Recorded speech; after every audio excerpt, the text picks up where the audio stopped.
September the 1st, 1939.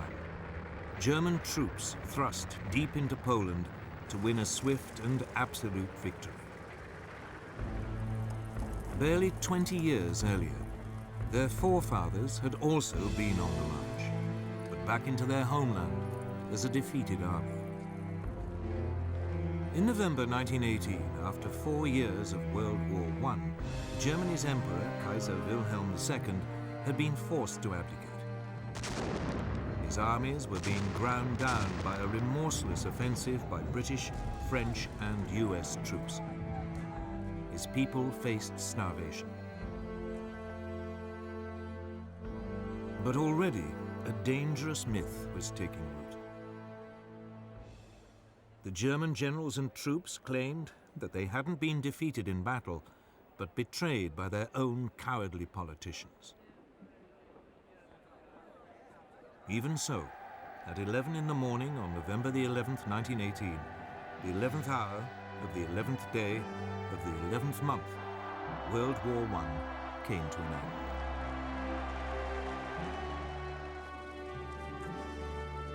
The following month, President Woodrow Wilson of the United States arrived in Europe, promising to create a new world order.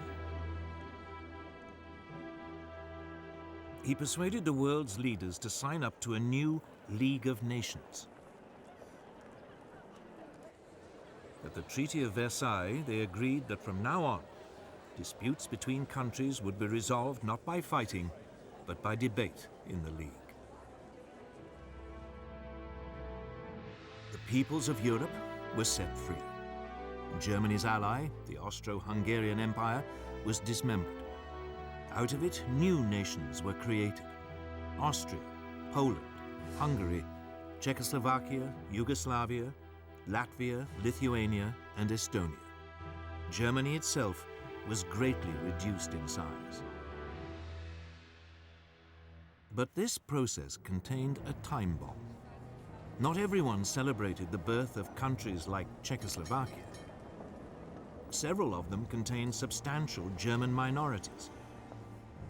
One day, the desire to reunite the German peoples would come to haunt Europe. The war-torn German people also had one final indignity inflicted on them. They were forced to pay a massive £6.6 billion in reparations to France and Britain, something they could ill afford. And when he returned to America, Wilson's new world order immediately fell apart. The US Congress decided it could not risk being sucked into another war in Europe. It refused to join his league, and the US withdrew into isolationism. Germany was now a very different nation. It was still Europe's biggest country, but its militaristic monarchy had gone. It had become a democracy. But its government, the so-called Weimar Republic, was soon struck by a series of hammer blows. Street battles erupted between extreme right-wing nationalists and communists trying to start a revolution. Then, in 1923, the country was devastated by hyperinflation, which reached hundreds of % a month. Ordinary people's savings were wiped out. This was fertile ground for a new breed of rabble-rousing right-wing politicians. Among them, Adolf Hitler. Hitler had been born in Austria. He had fought bravely as a soldier in World War I and been awarded the Iron Cross. On returning to Germany, he settled in Munich, and his fiery oratory soon enabled him to seize control of the small National Socialist or Nazi Party.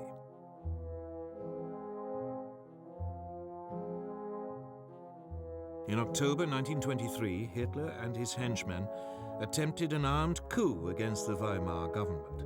It failed, and he was sentenced to 9 months. In prison, he wrote a book, Mein Kampf, My Struggle, in which he blamed Germany's ills on the Jews and demanded that it rebuild its strength and seek new territories in the East. On his release, he set about building the Nazis into a proper, disciplined political party. From now on, he would use the democratic system to achieve power. But for the next 5 years, Weimar Germany prospered. Support for extremist parties, left and right, dwindled. Then suddenly, Hitler's opportunity arrived.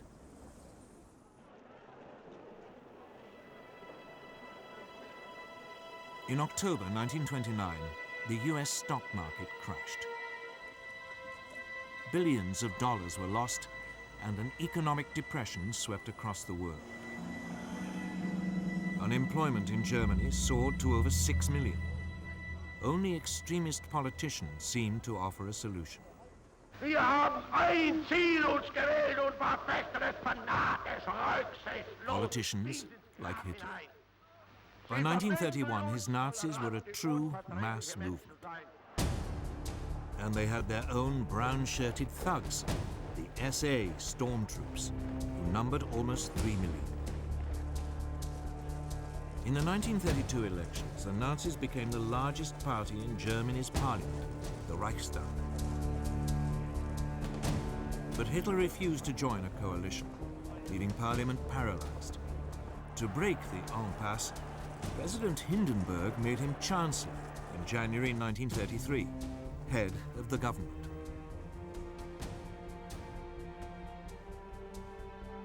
Within a month, the Reichstag burned down. Hitler accused the communists and demanded emergency powers. He then used them to ban all other political parties. In August 1934, President Hindenburg died. Hitler declared himself president. He was now absolute leader, the Führer of Germany.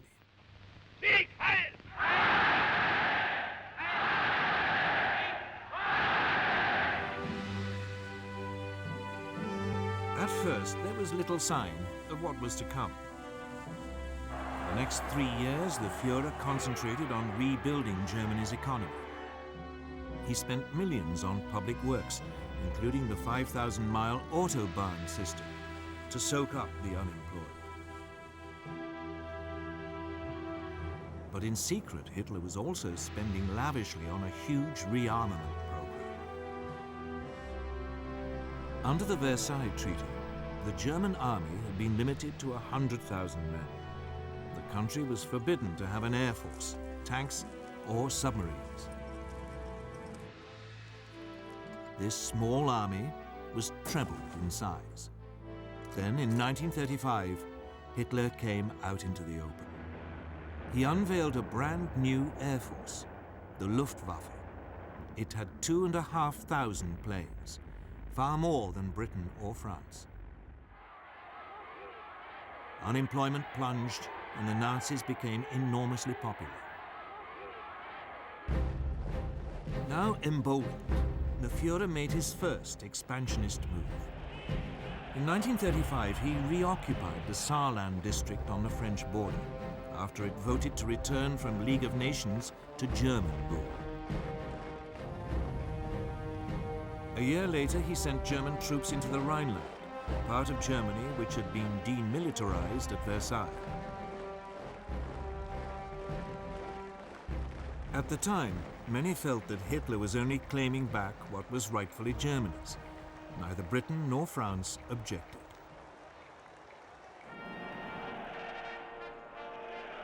When Berlin hosted the 1936 Olympic Games, the Nazis were seen by many as firm but fair. A government which was restoring the nation's pride and which didn't threaten anyone. Of course, there were signs. The 1935 Nuremberg laws forbade Jews to marry true Aryan Germans and deprived them of their citizenship. But when the first threats came to world peace, they didn't come from Hitler at all, but from somewhere else entirely.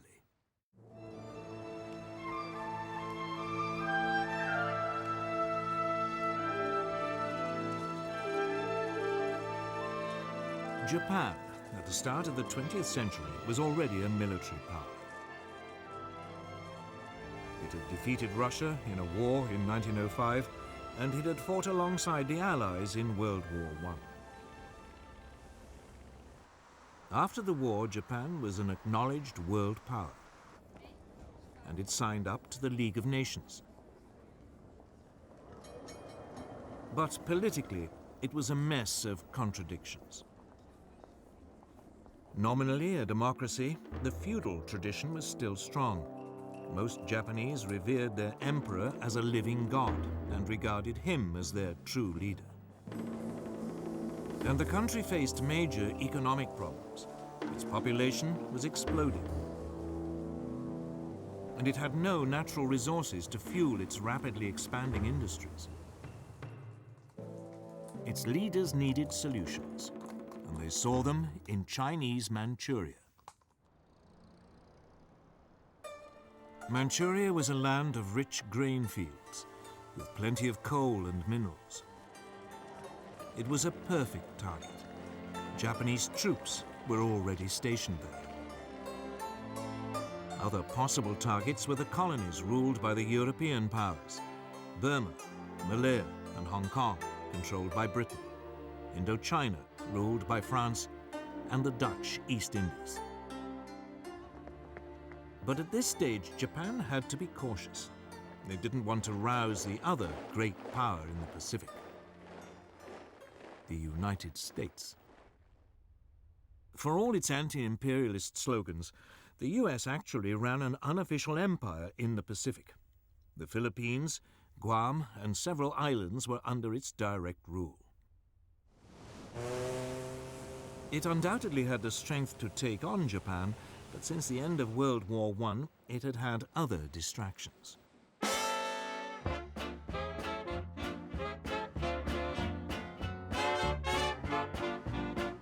This was America's Jazz Age.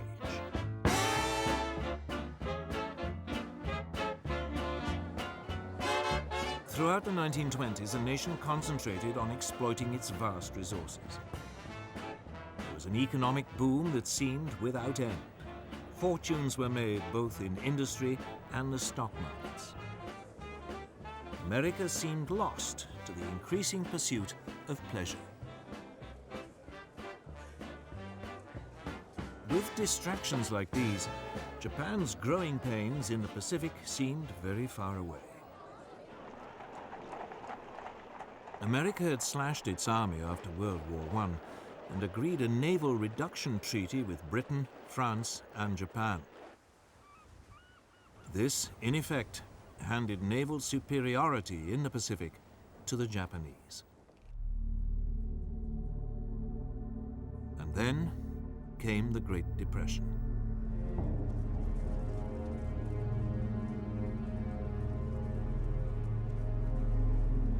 As the economic devastation spread, a quarter of the population lost their jobs.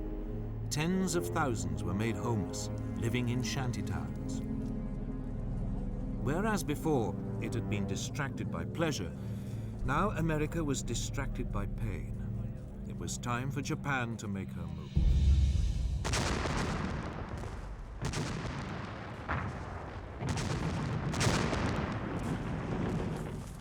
In 1931, without even informing their own elected government, the Japanese forces in Manchuria seized the capital Mukden and then overran the rest of the territory. A puppet state, Manchukuo, was proclaimed under a puppet ruler. Henry Puyi, the last emperor of China, who had been deposed in 1911, was dragged out of retirement.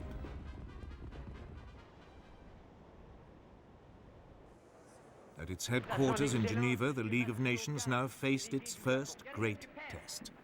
Japan was universally condemned. But her response was blunt. Japan, however, finds it impossible to accept the report adopted by the Assembly. The Japanese then just walked out, and the League suddenly realized there was nothing it could do about Manchuria.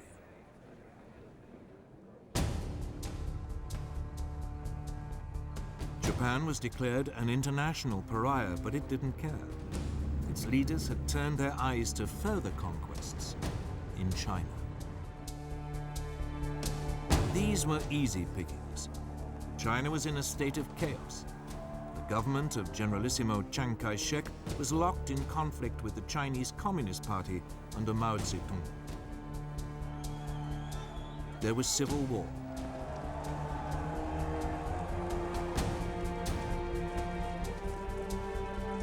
In 1936, as a precursor to invasion, the Japanese signed a pact with Hitler. The aim was to guard against any attack by Soviet Russia were it to move on China. Then in July 1937, the Japanese provoked an incident with Chinese troops and invaded.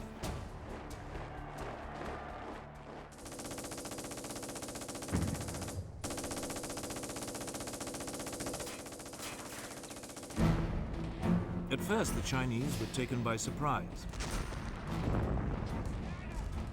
But they soon fought back fiercely, the communists even joining the Kuomintang in a united front.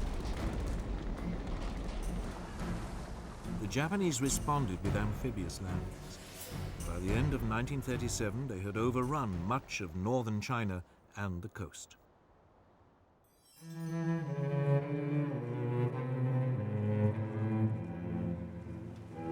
The Japanese fought this war with exceptional brutality, bombing cities indiscriminately.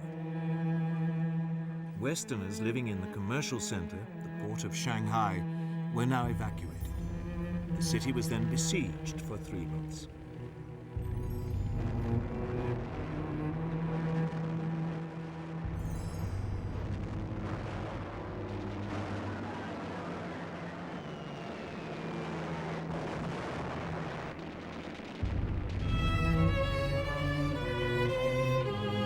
It suffered widespread damage, the Japanese forces showing no pity or concern for the native population. But it was after the capture of Nanking, then the Chinese capital, on December the 17th, 1937, that the Japanese forces really ran amok. Over 300,000 civilians are estimated to have been massacred during a 6-week orgy of rape and indiscriminate killing.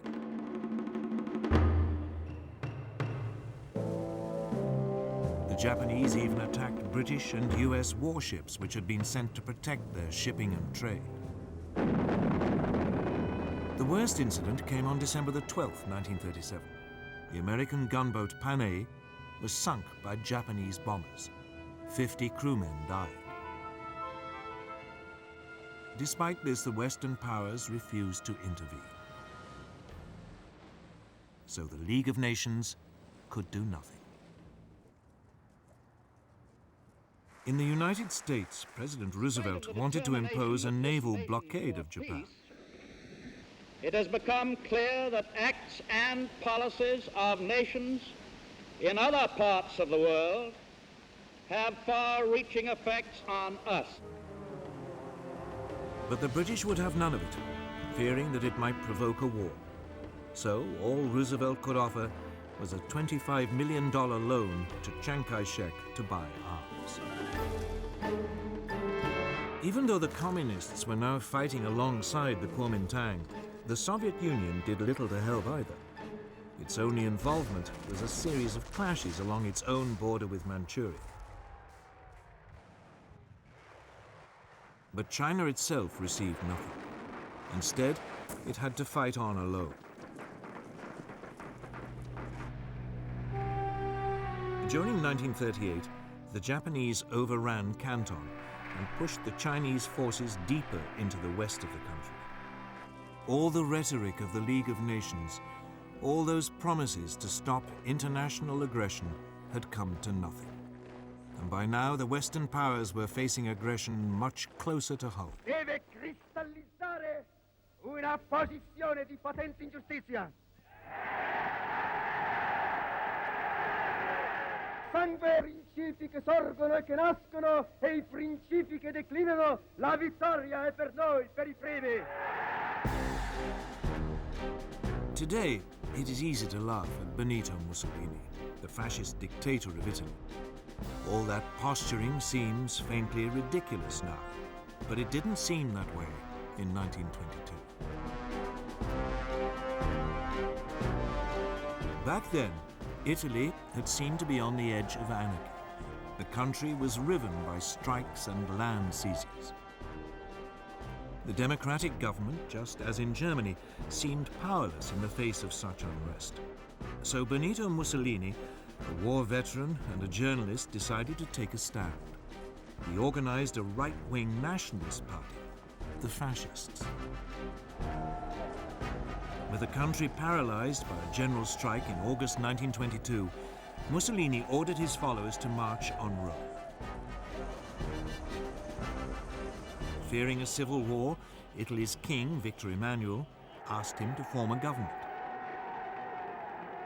Si realizzassero le premesse necessarie e sufficienti per una collaborazione delle quattro grandi potenze occidentali, Mussolini swiftly stamped out any political opposition and assumed dictatorial powers. deve cristallizzare una posizione di potente ingiustizia. By 1928, his position seemed secure. Parliament was appointed rather than elected, and all power was firmly in the hands of the fascist Grand Council.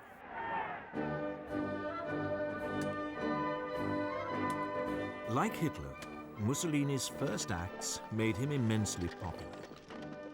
Massive programs of public works provided employment and transformed Italy's infrastructure.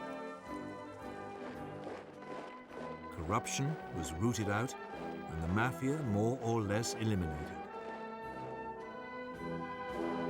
Italy's armed forces were built up, including an advanced modern air force. In the Mediterranean, Mussolini launched a powerful navy, bigger than the combined might of the British and French Mediterranean fleets. When the Great Depression came, Italy seemed to weather it better than most. Mussolini became a source of worldwide inspiration. Political leaders, not least Adolf Hitler in Germany, saw the fascist system as a role model, strong and purposeful, in contrast to the weakness of the democracies in Britain and France. But Mussolini wanted more than adulation.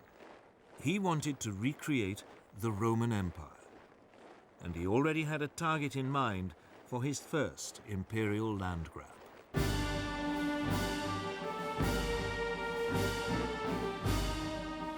His target was Abyssinia, today's Ethiopia.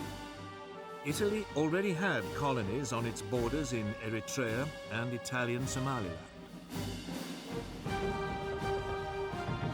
In December 1934, Italian forces provoked a clash with Abyssinian troops at an oasis in the Ogaden region, well inside Abyssinian territory.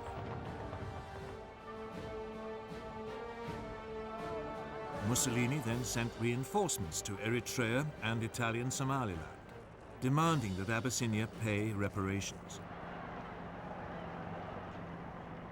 The Emperor of Abyssinia, Haile Selassie, appealed in person to the League of Nations. He called on it to live up to its ideals. Here was a small nation under threat from another member of the League. This was the supreme test. But the League did nothing. Britain's Foreign Minister, Anthony Eden, at least tried to broker a peace deal, but Mussolini would have none of it. In early October 1935, the Italian army invaded from Eritrea and Italian Somaliland.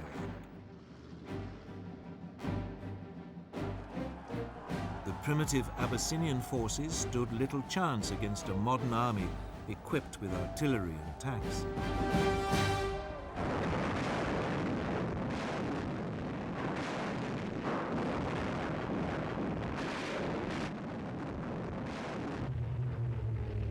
The Italian Air Force had total command of the air and harried the Abyssinians, on occasions dropping gas bombs, even though gas had been outlawed at Versailles. as a crime against humanity. After 6 months, Abyssinia was completely overrun. The Emperor Haile Selassie fled into exile in Britain. From its headquarters in Switzerland, the League of Nations wrung its hands. It did impose economic sanctions, but they had little effect. Mussolini's aggression had revealed two things. The League of Nations, that great hope for peace, was impotent. And both Europe's supposed major powers, the democracies Britain and France, no longer had the stomach for a fight.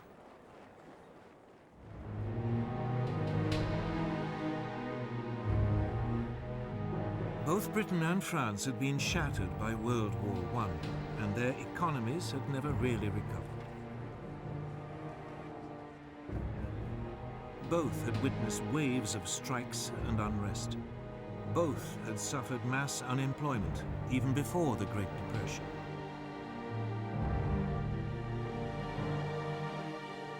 Both also faced the cost of controlling empires, now swollen by taking on Germany's former colonies and the Middle Eastern territories once run by the Turkish Ottoman Empire. And above all, both had been traumatized by the horrific casualties of World War I. A succession of British leaders, Lloyd George, Ramsay MacDonald, and above all Stanley Baldwin, all resolved to keep Britain out of future conflicts. Despite horrific casualties on the Western Front, Britain had ended World War I with a large and very effective conscript army. This was immediately run down to a small professional force designed to police its sprawling empire. And when the Great Depression struck, any ideas of modernizing the army were abandoned. It meant that Britain went into the run-up to war economically and militarily weak.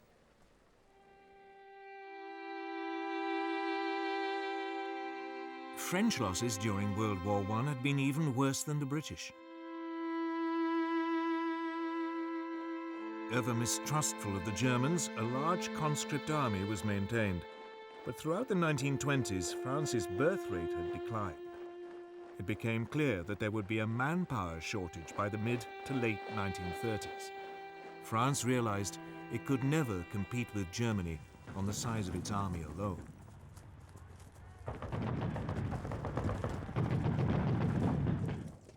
The solution was to adopt an entirely defensive mentality.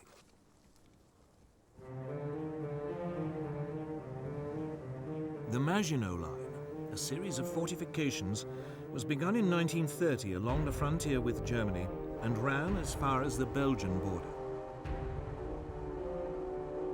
There, it theoretically linked up with fortifications planned by the Belgians. This new French military approach meant that France was only capable of waging a defensive war. It just did not have the ability to launch an attack on Italy, even if the British had had the troops to help. And of course, both countries knew that their navies in the Mediterranean were outnumbered by Mussolini's new fleet.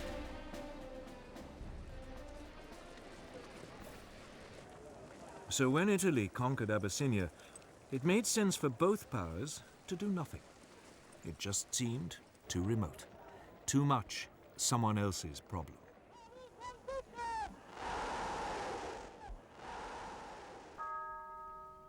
By now, they both had to deal with all the traumas of the Great Depression. That seemed so much more pressing. And above all, they were now faced with a military threat far closer to home. A resurgent and rearming Germany. And Germany's power, and that of Italy too, was soon about to be demonstrated in supporting the rise of another dictator in Spain.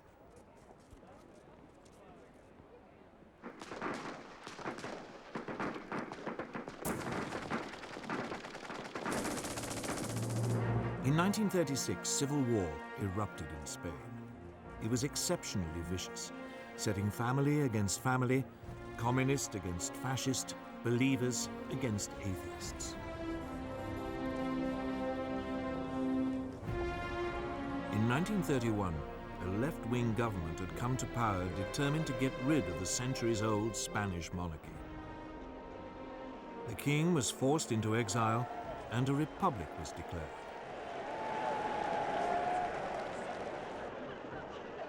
In February 1936, the parties of the left combined in a popular front to take on the forces of the right in a general election.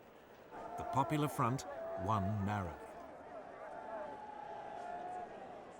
Even though its reform program was modest, a wave of strikes and land seizures led the right to fear that a communist takeover was inevitable.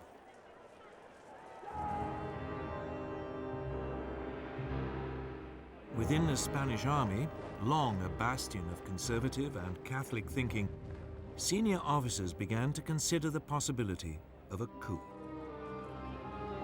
Among them was General Francisco Franco, a former chief of staff who had been effectively exiled to command Spain's forces in the Canary Islands.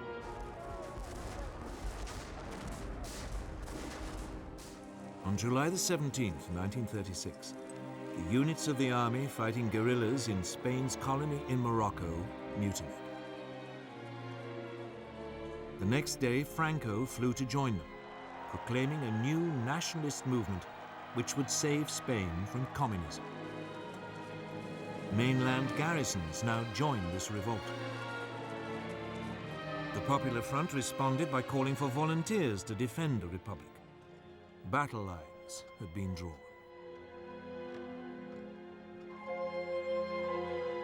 At first, Franco faced problems. He and his army were in North Africa, and he had to get across the Straits of Gibraltar back to Spain. So he turned to the one person he thought might help: Adolf Hitler.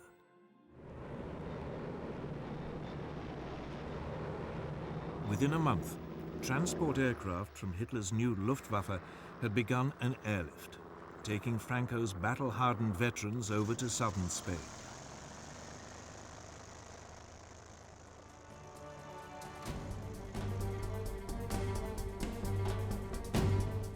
At this stage, the Republic still seemed to have the advantage. The pro-Franco military uprisings in Madrid and Barcelona were quickly crushed, leaving it in control of most of the east of the country. Franco's nationalists were confined largely to the northwest and part of the south.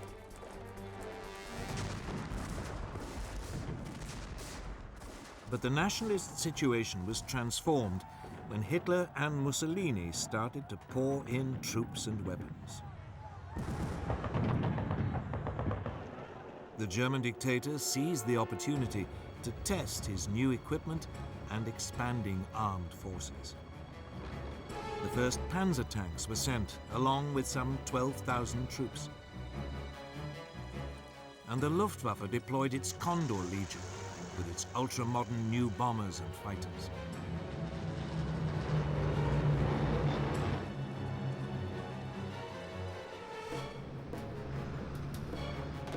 Mussolini sent a so-called volunteer corps of 50,000 men and more than 700 aircraft. In vain did the Republicans appeal to Britain, France, and the Soviet Union for help. London and Paris were scared of setting off a European war. They declared a policy of non-intervention. Cynically, both Germany and Italy signed up to this.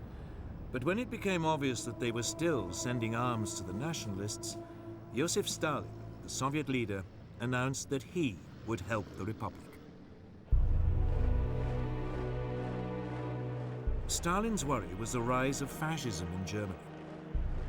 Hitler had made it abundantly clear that he believed communism to be Nazism's ultimate enemy. Stalin saw the Spanish conflict as a way of keeping Germany and Italy occupied while building up the Soviet Union's military strength. About 700 military advisors were sent, along with tanks and fighter aircraft. It was something, but no match for the support Franco had received. In fact, the largest source of outside help for the Republic didn't come from a country at all, but from volunteers, the International Brigades. About 30,000 left-wing Americans, British, French, and Germans signed up to fight in Spain. With their new fascist support, the nationalists were able to open two fronts, one advancing towards Barcelona from the north, the other led by Franco, pushing up towards Madrid from the south. By the end of 1936, Madrid was enveloped on three sides and virtually under siege. The fighting was intense and often accompanied by appalling atrocities against civilians. The Republicans hunted down and murdered Roman Catholic priests. The nationalists slaughtered anyone accused of being communist. German and Italian air power was used indiscriminately against civilian targets. Madrid was heavily bombed. But the worst incident came in April 1937, when the Basque town of Guernica was virtually obliterated, with 6,000 civilian deaths. The area controlled by the Republic was steadily ground down. Its forces fought with great gallantry, but undertrained and under-equipped amateurs were no match for the professional soldiers led by Franco, or for the combined modern weaponry of Italy and Germany. As the war dragged on, the fighting around Madrid became a symbol of the left's determination not to be crushed by a fascist dictatorship. But behind the scenes, the Republican alliance was falling apart. The communists and socialists wanted to concentrate on winning a military victory. But the more idealistic anarchists and syndicalists saw the war as an opportunity for a mass revolution by the workers.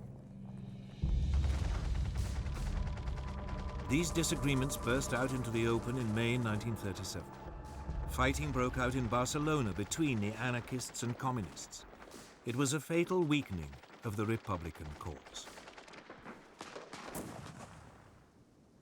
By the end of 1938, the nationalists had penned their enemy into a small enclave around Barcelona, and another stretching eastward from Madrid to the coast.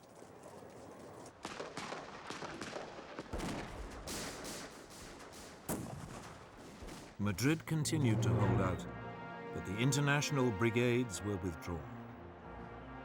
More and more nations began to recognize Franco's government as his forces closed in for the final assault on Madrid.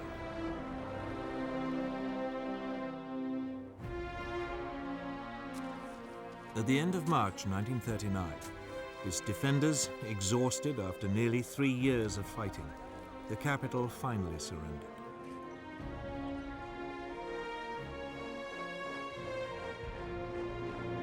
A month later, Franco formally declared hostilities at an end.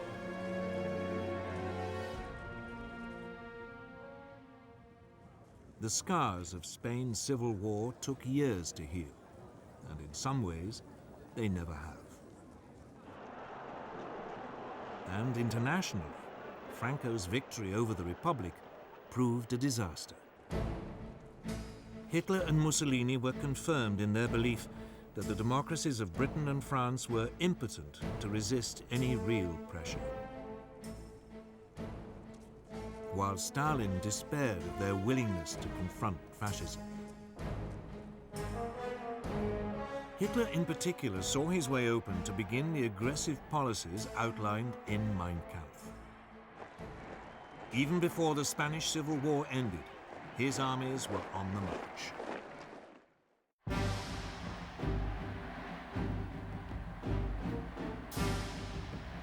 From the moment he became Chancellor of Germany on January the 30th, 1933, Hitler had begun to put his long-term ambitions into action.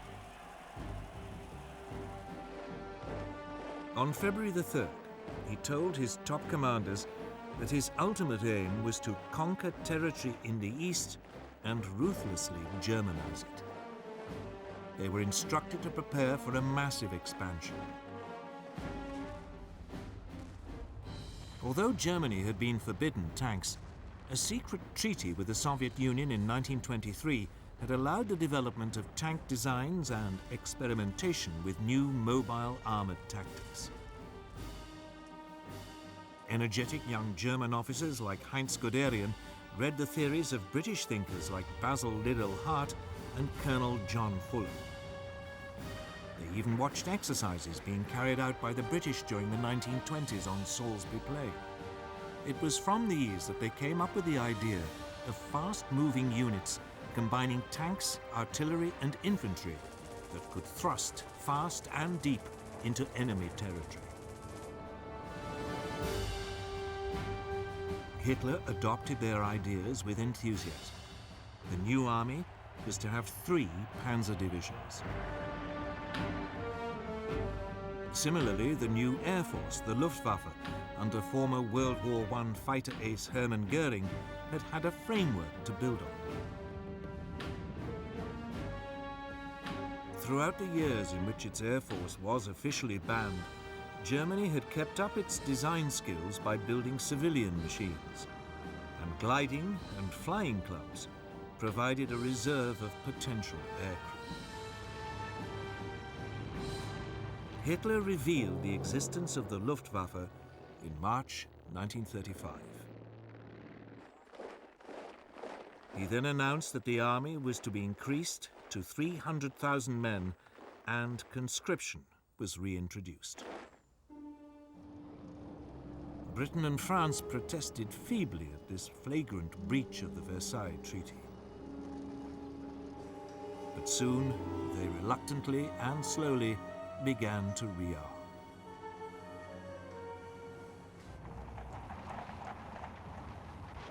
Until this point, Hitler had been modest in his goals. He had only taken back what was his, the Rhineland and Saarland. But now he had a grander target in mind, his homeland, Austria. In 1934, Austrian Nazis had attempted to seize power and unify the country with Germany. The Austrians, after all, spoke German, even if they had never been part of a German state. In February 1938, another Nazi plot was discovered. Austrian Chancellor Kurt von Schuschnigg protested to Hitler. Hitler responded by demanding that Austria stop mistreating the Austrian Nazis and unite with Germany. Die Jugend ist uns verschrieben und verfallen mit Naivität. Schuschnigg promptly called a referendum so that the Austrians could vote on whether to remain independent. But on March the 12th, 1938, the eve of the referendum, Hitler, fearing that it might produce the wrong result, sent in his troops. Complete surprise and an enthusiastic welcome by Nazi sympathizers made it a bloodless invasion. Within hours, Hitler announced Austria's incorporation into the Third Reich. A sovereign nation had, for the first time, been subsumed into a greater Germany. Once again, the Western democracies failed to react. In the summer of 1938, he turned on his next prey, Czechoslovakia. A substantial German minority lived in the northwest of the country, an area known as the Sudetenland. These Sudeten Germans had been part of the old Austrian Empire, but had been cut off when Czechoslovakia was created in 1919. This was the time bomb that had started ticking at the signing of the Treaty of Versailles. Hitler encouraged Sudeten German demands for autonomy and then threatened the Czech government with force if it refused to agree. Undaunted, the Czech government ordered general mobilization and prepared to resist. The Czechoslovak army was large and well equipped, with formidable fortifications on its frontier with Germany. Hitler backed off. But then at the beginning of September, concerned that war might be imminent, the British Prime Minister Neville Chamberlain decided to act as a peacemaker. He flew to meet Hitler twice. The Nazi dictator assured him that if he could have the Sudetenland, he would make no further territorial demands in Europe.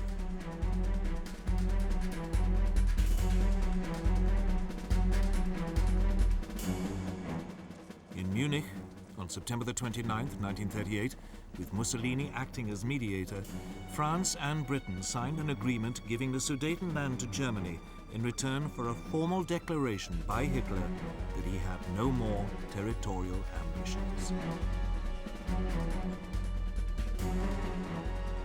Chamberlain flew back to Britain waving the piece of paper which he claimed guarantees peace in our time. And so, on October the 1st, German troops occupied the Sudetenland and seized the Czech frontier fortifications. Hitler now began sizing up his next target, Poland. Eine große Nation muss dauernd zusehen, wie gegen Recht und vertragliche Bestimmungen Angehörige des Blutes. Again, the nominal cause was a German minority marooned as a result of the Versailles Treaty. Also normalen Staatenverbrecher. Hitler demanded the return of the port of Danzig to German control, so that East Prussia could be linked up with the rest of Germany. The Poles refused, and Hitler hesitated. He was not quite ready for all-out war, and he had unfinished business with Czechoslovakia. In March 1939, the eastern part of the country, Slovakia, which was ethnically different to the Czech lands, appealed to Hitler for help in achieving greater independence. Hitler summoned the Czechoslovak Prime Minister Emil Hácha to Berlin and browbeat him into putting his country under German protection.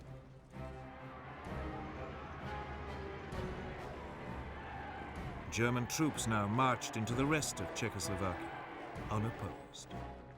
Most of the country was annexed into the Reich. Slovakia was declared a protectorate. For the first time, Hitler had seized non-German-speaking territory. But again, there was only a feeble protest from Britain and France. At the end of March, he again repeated his demand that Poland give up Danzig. This time, France and Britain declared unequivocally that they would declare war if he attacked Poland. But by now, Hitler cared little whether they did or not. He was sure that they would be weak and indecisive opponents. In Russia, Stalin had also become increasingly concerned by Hitler's aggression. In April, Stalin proposed an alliance with Britain and France. But negotiations made little progress. And finally, Stalin despaired, deciding that there was another solution to the German threat. On August the 23rd, the Soviet Union and the Third Reich, who everyone had believed were sworn enemies, announced a non-aggression pact. The agreement secretly specified that Poland would be split between the two countries, and Stalin would have a free hand to take over Estonia, Latvia, and Lithuania. Now free from any Russian threat, Hitler ordered his armed forces to prepare for an immediate invasion. On the evening of August the 31st, the German Wehrmacht prepared for the assault. Its Führer had made the decision which would plunge the world into war.